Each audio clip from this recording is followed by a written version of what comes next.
आपकी सरकार छीनी गई, चोरी की गई। किसने चोरी की? आप क्या सोचते हो? नरेंद्र मोदी जी का उसमें हाथ नहीं था क्या? उनके नेता ने अभी बोला है कि सरकार को गिराने की जो मीटिंग हुई थी उसमें अदानी जी बैठे थे। अदानी जी क्यों बैठे थे राजनीतिक मीटिंग में? क्योंकि वे धारावी चाहते हैं।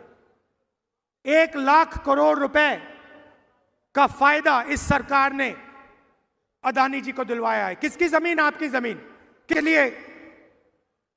जो नरेंद्र मोदी जी ने बेरोजगारी फैला रखी है सब जगह, स्मॉल मीडियम इंडस्ट्री बंद कर दी, किसानों को सही पैसा नहीं देते, सही दाम नहीं देते, जीएसटी, गलत जीएसटी लागू कर दी, नोटबंदी लागू कर दिया। ये हथियार हैं। आप ये मत सोचिए कि ये योजनाएं हैं। ये छोटे व्यापारियों को मारने के हथियार हैं। ये किसानों को मारने के हथियार हैं। तो रोजगार पैदा ही नहीं होता। तो इसीलिए हमने कहा है कि 2.5 लाख सरकारी नौकरियां जो महाराष्ट्र की सरकार ने आपको नहीं दी हैं, वो हम चुनाव जीतते ही 2.5 लाख नौकरियां महाराष्ट्र के युवाओं को दे देंगे। वोट मिलता है आपको। ये जो चुनाव हो रहा है इसी किताब के कारण हो रहा है। नरेंद्र मोदी जी ने 25 लोगों के 16 लाख करोड़ रुपए कर्जा माफ किया है। 25 लोगों का। हिंदुस्तान के सबसे अमीर लोग हैं, उनका 16 लाख करोड़ रुपया कर्जा माफ किया है। इस किताब में कहीं नहीं लिखा। इस किताब में कहीं नहीं लिखा कि 25 लोगों का 16 लाख करोड़ रुपया कर्जा माफ होना चाहिए और किसानों का, मजदूरों का, गरीबों का 1 रुपया नहीं माफ होना चाहिए। कहीं नहीं लिखा इसमें। ब्यूरोक्रेसी में आपके कोई नहीं। 90 लोग हिंदुस्तान का बजट बांटते हैं, आईएएस अफसर हैं। मैंने उनकी लिस्ट निकाली। मैंने कहा देखता हूं भैया इनमें से कितने दलित, कितने आदिवासी, कितने पिछड़े। ये हिंदुस्तान का पूरा बजट बांटते हैं।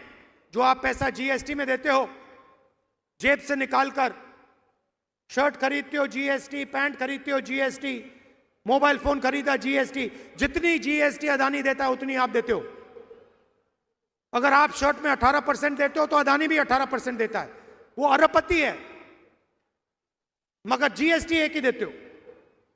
वो पैसा जाता है हिंदुस्तान की सरकार के पास, बंटता है।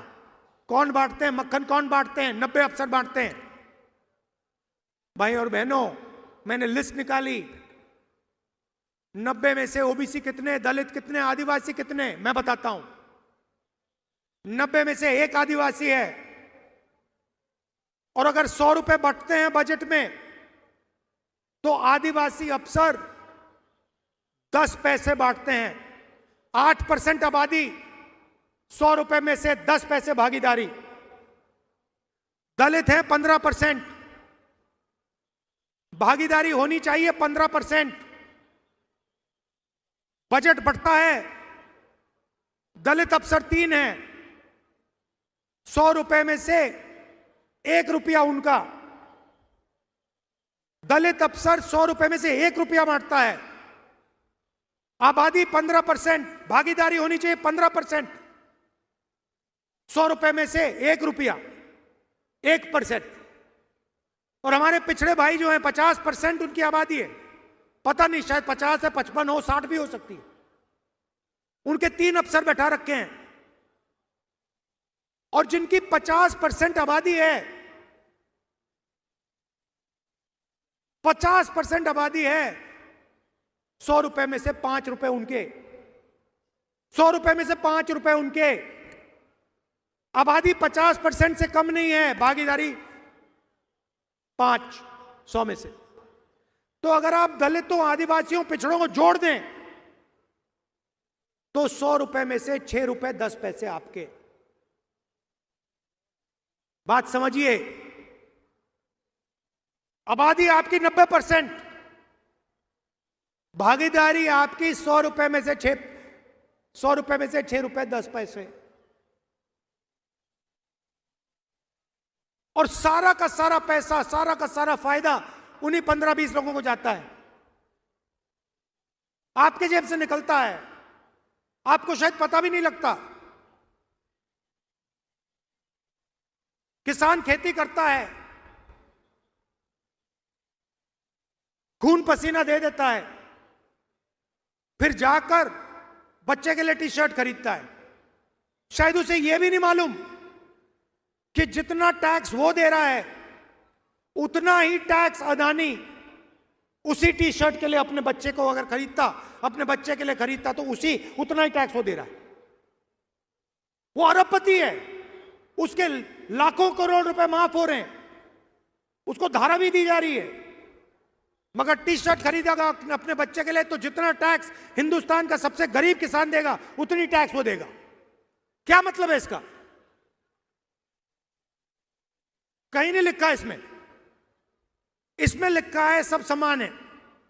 इसमें लिखा है कि अगर अरबपतियों का कर्जा माफ होगा तो किसानों का भी कर्जा माफ होना चाहिए।